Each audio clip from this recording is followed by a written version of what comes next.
Hello guys! Welcome! Collective reading tayo ngayon. So ngayon itatanong natin para to sa mga no contact situation na nakikibalita sa kanilang mga person. So be open-minded. Hindi halos lahat makaresonate. Thank you nga po pala sa mga nagsusubscribe. Sa mga bumabalik, maraming salamat. So ngayon, itatanong natin, sino ang nag-o-observe sa'yo ngayong malamig na season, okay? Dahil magpapasko na. Sino ba nag-o-observe sa'yo? Okay? Ayan, start na tayo. Sino to nag-o-observe sa'yo? Lalo-lalo na sa malamig na season, okay? Ayan. Give me the message. Sino to nag-o-observe sa'yo? Para bang laging nakabantay, naka-observe, or tipong nag-stalk, ganyan. Sino ba yung nakamasid? Ayan.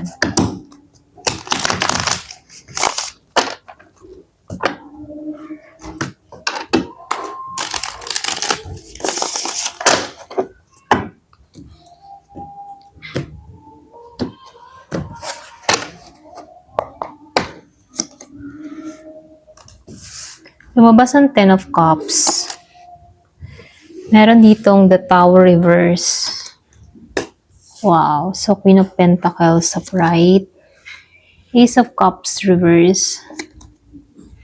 Six of Swords upright.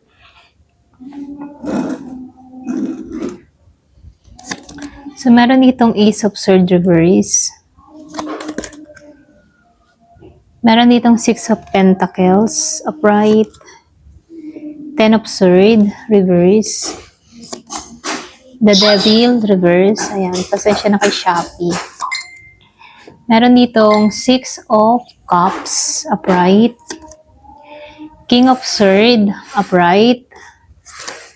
Meron ditong Eight of Swords upright.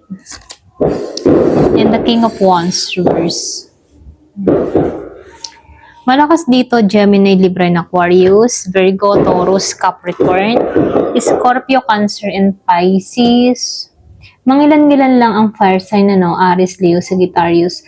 So, nangingibabaw dito yung Taurus, Capricorn, Leo. Ayan.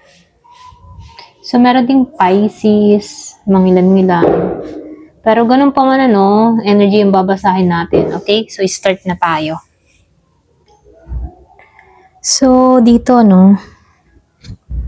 base sa lumalabas sa baraha, yung nag-observe sa'yo ngayon, siya yung tipo ng tao na minsan nakikita ka bilang home. Hindi to random na admirer. Kumbaga, ito yung taong nakaramdam ng totoong saya at emotional fulfillments siya noon sa'yo. Okay? So, dito sa Ten of Cups, lumalabas dito, kumbaga, meron siyang larawan sa isip niya kung paano sana kayo naging buo. Alam mo yun? So, kahit malamig yung kilos niya ngayon dito, ikaw pa rin yung emotional reference point niya rito. Okay? So, dito, lumabas din tong the Tower. The Tower reverse. So, yung iba sa inyo, may malaking pangyayaring hindi niya hinarap ng buo, kumbaga, umiwas itong tao na to sa confrontation. Hindi niya kayang tanggapin yung bilang pagbabago or pagkawala mo. So, kaya imbes na harapin, pinapanood ka na lang niya mula sa malayo. Okay? Yung iba sa inyo, ha? Kumbaga, takot siyang gumuho ulit yung mundo niya kung lalapit siya sa'yo. Okay? So, dito, lumalabas din dito sa Queen of Pentacles upright. Ikaw ito sa paningin niya. Kumbaga, kita ka ng tao na to na matatag, grounded, maayos ang buhay kahit wala siya, Kumbaga, nakikitaan ka ng tao na to na tahimik pero may dignidad. So, na-intimidate siya. Intimidate. Ayan. Pasensya na utal ako, Kumbaga, itong tao na to, na-i-intimidate siya. Lalo-lalo na sa'yo, Kumbaga, habang ikaw ay nagiging mas stable, mas lalo siyang nanliliit sa kanyang sarili. Okay? So, malakas dito yung Taurus energy. So, nakikitaan ko rin dito, no, sa Ace of Cups reverse. May damdamin pa ito, pero hindi niya kayang ipahayag emotionally. Okay, may blockage. So, nakikitaan ko dito, takot siya na mag-open muli. Mahal ka pa ng tao na to. May laman pa yung puso niya, pero sarado yung gripo. Alam mo yun, yung bang tipo na may laman pero sarado yung gripo, hindi mag-flow, ganon. Hindi lumalabas yung pag-apaw ng damdamin. Kumbaga, nakalak. Okay? So, lumalabas din dito, no, sa Six of Swords upright. Yung bang tipo na sinusubukan niyang mag-move on, ilayo yung sarili emotionally, nagpapanggap na okay na, pero yung mata niya, no, nasa'yo pa rin. Okay? So, dito, lumalabas din dito sa Ace of Swords, reverse. Kumbaga, hindi siya nagsasalita dito eh. Kumbaga, hindi siya nagsasalita dahil itong taong ito natatakot na magkamali ng salita or word sa'yo. So, ayaw niyang mag-commit sa katotohanan. Mas pinipili yung katahimikan kaysa sa katapatan. So, nakikitaan ko rin dito sa Six of Pentacles upright. Kasi itong tao na to guilty. Guilty siya, may utang siya emotional sa'yo. Okay? Hindi patas yung nangyari. Kumbaga, ikaw yung nagbigay, siya yung tumanggap. Pwedeng ikaw yung bigay ng bigay, ito, grab lang ng grab. So, kaya tahimik siyang nagbabantay kasi iniisip ng tao na to, no, okay pa kaya siya? Ganon. So, itong tao na to, nag-iisip din ito na kaya pa ba niya kahit wala ako? Ganon, okay? So, dito, nakikitaan ko rin dito sa Ten of Swords reverse. Itong tao na to, gusto niyang gumaling. Gumaling, ha? Kumbaga, ayaw niyang masaktan muli. Or ayaw niyang masaktan ulit, ganon. So, lumalabas dito, ayaw ka rin niyang saktan. Kumbaga, hindi pa siya handa na bumangon muli. Okay? So, dito, no, ito yung magandang part kasi si the devil naka-reverse na siya eh. Kumbaga, may attempt siya. Okay? Meron tong attempt na kumawala sa toxic pattern. So, ibig sabihin, iiwan na ng tao na to yung attachment. Okay? Kumbaga, pipigilan na ng tao na to yung obsession. So, dito, itong tao na to, nag-o-observe siya sa'yo, hindi naman lubusang pagbitaw. Okay? Kumbaga, nag-o-observe siya, pero hindi pa siya lubusang bumibitaw sa'yo. Okay? So, nakikitaan ko dito sa Six of Cups, ano ba yung tunay na ugat? So, yung tunay na ugat, hindi kanya tinitingnan bilang isang ex. Okay? Tinitingnan kanya bilang isang alaala. Isang safe space. Isang panahon na mas simple ang lahat. Ganon. Excuse me. Kumbaga, no, ikaw yung emotional pass ng tao na to na ayaw niyang mawala kahit hindi niya kayang balikan. Alam mo yun? Kumbaga yung alaala mo andyan eh. Kinikip niya yung good memories na meron kayo. Okay? So, dito, no, lumalabas din dito sa King of Swords, upright. Yung bang tipo na, yung mental niya aware naman, ano, kumbaga, mentally aware siya dito. At alam niya to, okay, na nagkamali siya noon. So, alam ng tao na to na nagkamali siya at malino na para sa kanya kung ano yung nangyari. So, lumalabas din dito, ikaw yung may moral high ground. Pero, pinipili niyang kontrolado. Yung parang pinipili niyang control kaysa emosyon. Alam mo yun? So, nakikitaan ko rin dito sa Eight of Swords. Naka-upright siya dito. Siya yung tunay na nakakulong. Alam mo yon? Siya yung tunay na nakakulong. Ayan, pasensya na utal ako. Nakakulong sa sariling isip na pumipigil sa kanya. Kumbaga, sariling isip ang pumipigil, pwedeng takot, duda, or pwedeng ego or pride. So, hindi ikaw yung dahilan ng distansya. Kumbaga, sarili mismo niya. Okay? So, nakikitaan ko rin dito sa King of Wands reverse. Sa totoo lang itong person mo, hindi siya confident. Sa ngayon ngayon. So, wala siyang direksyon, walang lakas ng loob. So, walang leader. Kumbaga, wala siyang leadership sa sarili niya. So, nakikitaan ko dito, kaya hindi ito kumikilos kahit gusto niya. Kasi, hindi to confident. So, dito, nakikitaan ko dito, sino to? Okay, kung sino siya sa buhay mo ngayon, lumalabas dito, ito yung isang taong may malalim na koneksyon sa'yo noon. So, nakikita ko dito na tahimik na nag-observe, emotionally attached, pero block. So, may guilt, panghihinayang, pinipiling manood kaysa kumikilos. Okay? So, hindi siya bagong tao para sa'yo kasi hindi rin naman siya simpleng admirer lang. So, lumalabas lang dito dahil dito sa Six of Cups, siya yung taong hindi ka kayang bitawan, pero hindi rin kayang balikan. Okay?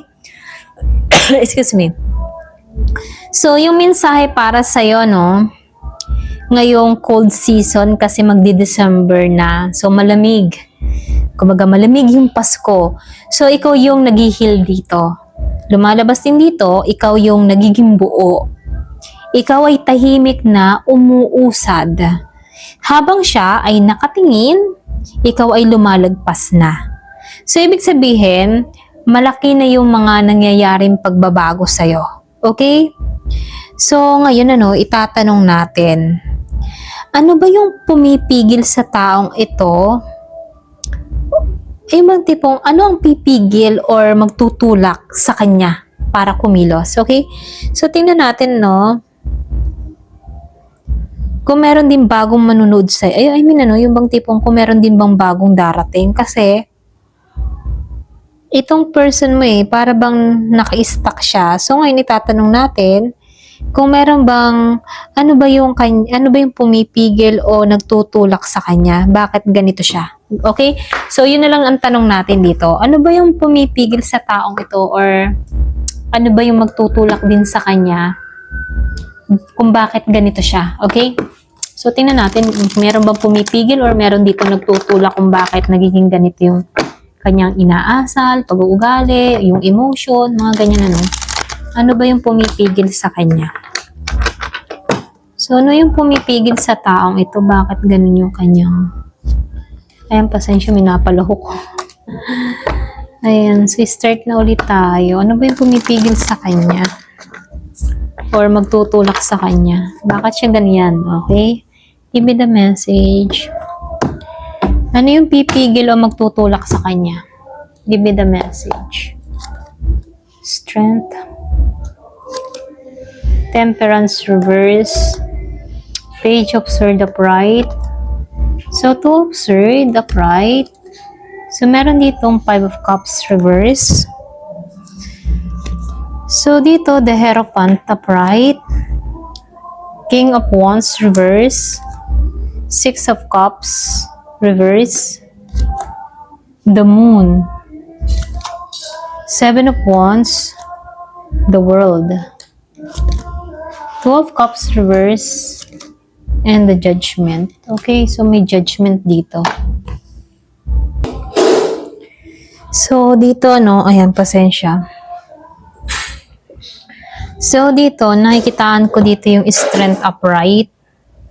So, lumalabas dito, ito yung unang pumipigil sa kanya.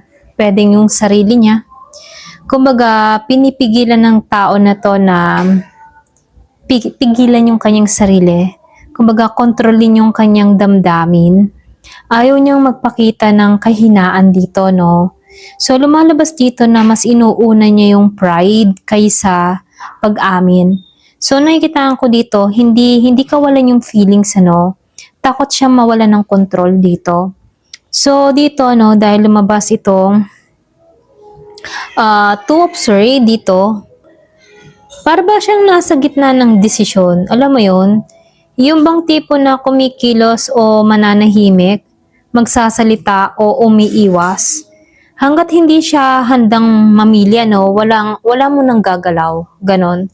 So, nakikitaan ko rin dito sa Knight of Wands reverse. Kasi itong tao na to, takot siya na maging impulsive dito, no.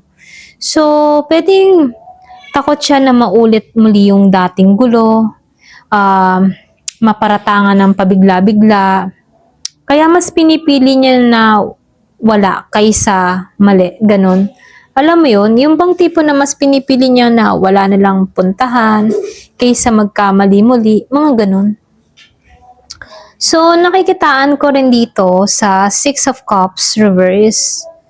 Itong tao na to, alam niyang hindi na pwedeng bumalik sa dati. Kasi kita niya na nagbago ka na. Nagbago na yung sitwasyon. Ito yung dahilan kung bakit nag-aalinlangan siya. Takot siya na hindi na siya kasya sa bago mong ikaw. Para bang ibang-iba na yung personalidad mo. Pwedeng malaki yung transformation mo. Iba na ikaw sa nakikita niya noon. Hindi ka na tulad ng dati. Ganon kanya tingnan ngayon.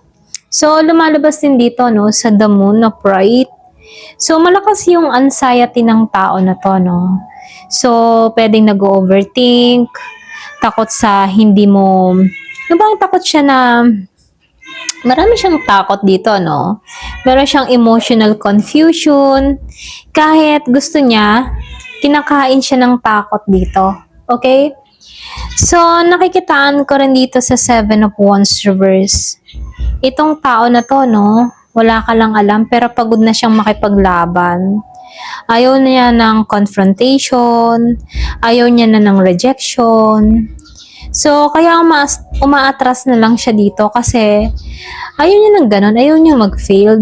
Halimbawa, kung lalapit siya sa'yo, takot siya sa sasabihin mo. Takot, for example, inireject mo siya, ayaw niya yun. Ganon. Ayaw niyang mararamdaman yung parang gumuho siya. Okay? So, dito, no, nakikitaan ko rin dito sa Two of Cups reverse. Itong tao na to, no, pakiramdam niya, hindi na mutual. Alam mo yon, pwedeng hindi na yung mutual yung nararamdaman niya sa bawat isa. Para bang pakaramdam ng tao na to, hindi na ikaw tulad ng dati. Kumbaga, pwedeng naiisip din niya dito na baka siya lang yung umaasa, baka one-sided na lang to, baka sarado ka na para sa kanya. Kaya ito yung isa sa pinakamalaking pumipigil dahil takot siya na hindi mo na siya piliin. Alam mo yun? So, nakikitaan ko rin dito, no? Dito sa Temperance reverse, yung bang tipo na ano ba yung nagtutulak sa kanya? Okay? At ito yung nagtutulak sa kanya rito. Kumaga dito, no, sa Temperance dito, yung bang tipo na kung kikilos man siya, no, dahil nakahanap siya ng emotional balance. Or pwede rin, kung kikilos man to, natuto na siyang maghintay ng tamang timing. Or pwede rin na hindi na siya magiging padalos-dalos. So, ibig sabihin, hindi to biglaan, ano. Maingat siya at kalmado. Ayan. So, nakikitaan ko rin dito sa Five of Cups reverse. Kumbaga may healing na nangyayari, nagaganap. Meron ditong pagtanggap sa mga nangyari sa nakaraan, pagbitaw ng regret, pagangat mula sa mga lungkot. So, ibig sabihin, kapag napatawad niya na yung sarili niya, no, doon siya uusad. So, nakikitaan ko rin dito sa The Hierophant upright. So, magiging dahilan ng galaw niya dito, ito, sa The Hierophant upright. Kumbaga, desire niya sa tamang pamamaraan. Kumbaga, seryosong intention or pwede ring pagnanais ng commitment or closure. So, hindi na laro yung habol ng tao na to. Meron na ditong klarong direksyon. So, nakikitaan ko rin dito sa The World upright. So, ito yung pinakamalakas na trigger Kumbaga, yung realization, natapos na yung cycle na doon na pumasok kasi yung realization dito. Kumbaga, nakikitaan ko dito yung closure, then final return. So, ibig sabihin, hindi siya mananatiling nasa gitna lamang. Kumbaga, itong tao na to, may balak pa rin tong umusad sa'yo. Ayaw niya nang maging manatili na nasa gitna lang, magpakailanman. Ayaw niya nang ganun. Kumbaga, nakikitaan ko dito, pwedeng nakakatagpo na to ng realization na kailangan niya nang gumalaw. So, nakikitaan ko rin dito sa judgment upright, So, ito yung pagkakaroon ng wake-up call. So, ano ito? Kasi yung sinabi ko kanina dito na realization. So, nakikitaan ko dito yung tawag ng konsensya. Okay? So, ito yung pagkakataong magsasabi na siya ng totoo. Kapag dumating ito, hindi niya kayang manahimik pa. Okay? So, yung pinaka-mensahe, buod na message sa'yo, Pride, meron ditong self-control. Ito yung pumipigil sa kanya. Pwede ring takot sa rejection, pagod sa laban, takot na hindi siya kabilang sa buhay mo. So, lumalabas din dito, marami siyang takot. So, yung nagtutulak sa kanya, na lumapit sa'yo, ito yung emotionally healing na nangyayari sa kanya. Pwede nag-iintay siya ng tamang timing, hangarin ng gawin tama ang lahat. So, isang malakas na realization ngayon, or pwede ring magtuloy-tuloy. Okay? So, yung mensahe sa'yo, hindi naman ikaw yung dahilan kung bakit tahimik siya. Kumbaga, siya yung nakakulong sa sarili niyang takot. Okay? So, yung pinaka-mensahe sa'yo at kailangan mong tandaan dito, kapag ang isang tao ay handang magising dito sa judgment, walang takot ang makakapigil sa kanya rito. Okay? Ayan. Ito lang yung mensahe sa'yo. Thank you for watching. Love and peace.